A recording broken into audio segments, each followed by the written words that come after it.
De um lado, os taxistas se manifestam aqui em Manaus e em várias outras capitais brasileiras contra o Uber, alegando que eles têm taxas e mais taxas a pagar e dizendo que o aplicativo, serviço de transporte alternativo, é legal. A empresa, por sua vez, diz oferecer uma forma diferente de transporte que ajuda a diminuir o trânsito e gerar renda para as pessoas. Quem será que está certo? E o que você pensa a esse respeito? Hoje nós vamos ajudar aqui, o doutor, inclusive o doutor Maicon Monteiro, vai ajudar a esclarecer algumas dúvidas, tirar algumas dúvidas a respeito desse assunto, né? Uber e táxi. Doutor, seja bem-vindo ao nosso programa. Obrigado mais uma vez, bom dia. Doutor, então, a gente fica acompanhando, né, essa questão dos taxistas, da empresa, Uber e tudo. E assim, pelo que eu vejo nas redes sociais, das pessoas falando a respeito disso, dizem que estão adorando o Uber e tudo, que se locomovem por um preço bem mais abaixo do que os taxistas cobram. E os taxistas, por sua vez, diz que o Uber é ilegal. Explica pra gente sobre essa história. Tá, vamos lá. O aplicativo Uber, ele funciona mundialmente e o que acontece? Ele já tem um amparo da lei federal, que é a Lei de Mobilidade Urbana, Lei 12.587 de 2012, então ela trata justamente desse artigo. Ele diz que o indivíduo, ele é livre para fazer o transporte de passageiros, individual. Então tem uma lei já específica, eles dizem que não existe, mas na verdade a lei existe, então eles estão amparados legalmente sim, para poder fazer esse transporte. E tanto que, na verdade, a gente tem que aproveitar o que dá certo, vamos dizer assim, do lado de fora. Então, tanto na Europa, Estados Unidos, etc., funciona, eles convivem entre eles e o cara opta pelo melhor serviço. Se ele acha que ele tem que utilizar o táxi, ele utiliza o táxi, ou o Uber, ou outro meio de transporte que ele acha conveniente. Uhum. E eu queria que a gente falasse agora também, doutor, a respeito de algumas diferenças, né, tanto para os motoristas quanto para os passageiros. Vamos começar falando do automóvel, então?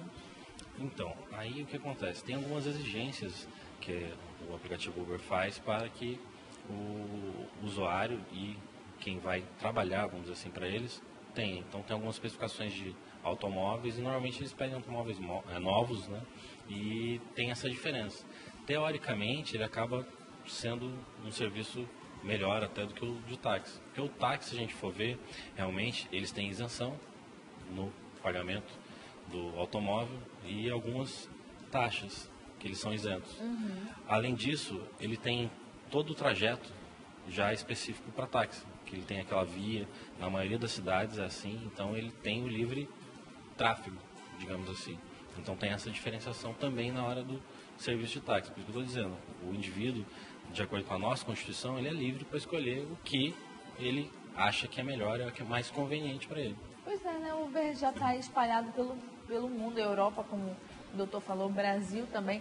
Chegou agora há pouco em Manaus e aí rolou, de fato, essa manifestação dos taxistas, como já era de se esperar, né, doutor? Mas fato é que o Uber está aí para quem quiser baixar o aplicativo, enfim, chamar um motorista. A gente vai continuar esclarecendo sobre as diferenças e agora vamos falar um pouco sobre impostos. Então, os impostos, a diferença básica entre os dois é que o pessoal fala, Uber não paga imposto e tal, etc.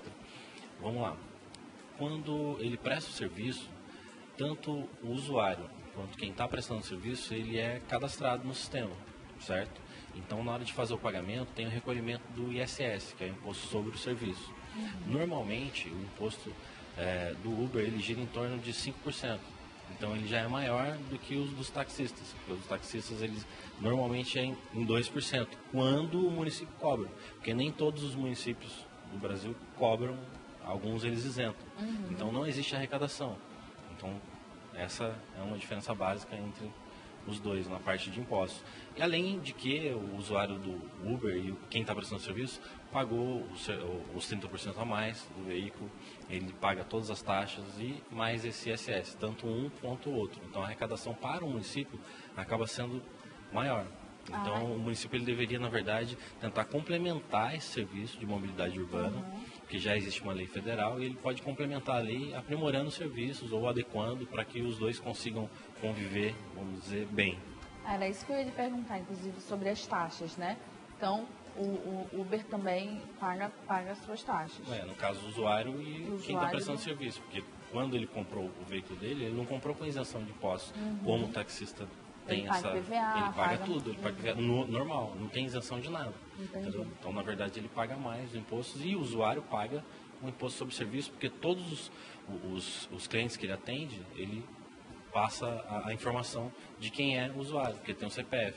E nem sempre quem está prestando serviço de táxi, na hora que ele dá o recibo, ele identifica o usuário corretamente. E quanto à documentação, doutor? A documentação, no caso do veículo? Da pessoa, do motorista mesmo. Ele só precisa da CNH para se cadastrar no Uber ou tem que ter antecedente criminal, né? Tem, então.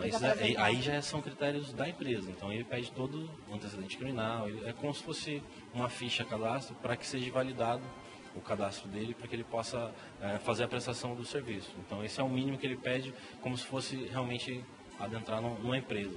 Entendi. Então, essa diferença de táxi versus Uber vai mesmo da questão do passageiro, do que ele opta, né? Se ele vai de táxi, se ele vai de Uber, ele está indo e vindo de uma forma legal. Exatamente. O ideal, na verdade, seria o município, os estados, eles promoverem justamente isso, a mobilidade urbana. Então tem essa lei específica que fala da mobilidade urbana. Um dos pontos seria o coletivo, que acontece, que tem no ônibus, etc. Então o passageiro deveria escolher, né, que ele é livre para escolher isso, de acordo com a nossa Constituição, desde o ônibus ao táxi, ao Uber, se tivesse metrô e etc. No caso do município, ele é o órgão que vai organizar tudo isso. Ele vai prestar através de parceria, de concessão ou de investimentos federais, depende do que ele quer para a cidade. Então ele vai gerir tudo isso. Então por isso que é interessante ele fazer ou complementar alguma lei municipal, estadual, referente ao Uber, mas para que eles convivam em harmonia. E aí quem escolhe é sempre o cliente.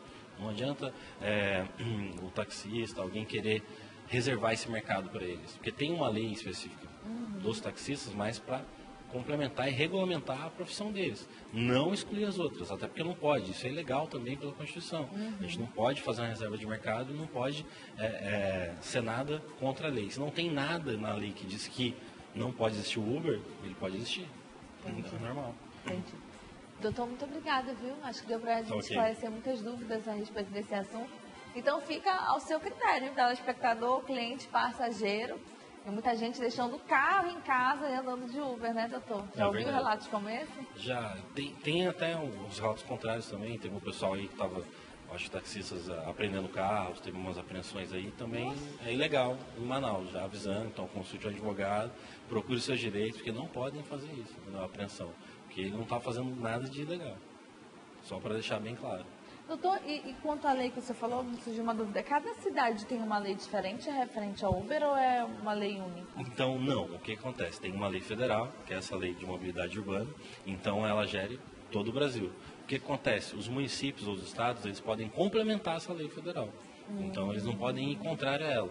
Se ele fizer algo contrário, como teve pressões aí dos taxistas, etc., em várias outras cidades, inclusive aqui, para que vereadores ou deputados fossem legislar a respeito disso, seria inconstitucional, entendeu?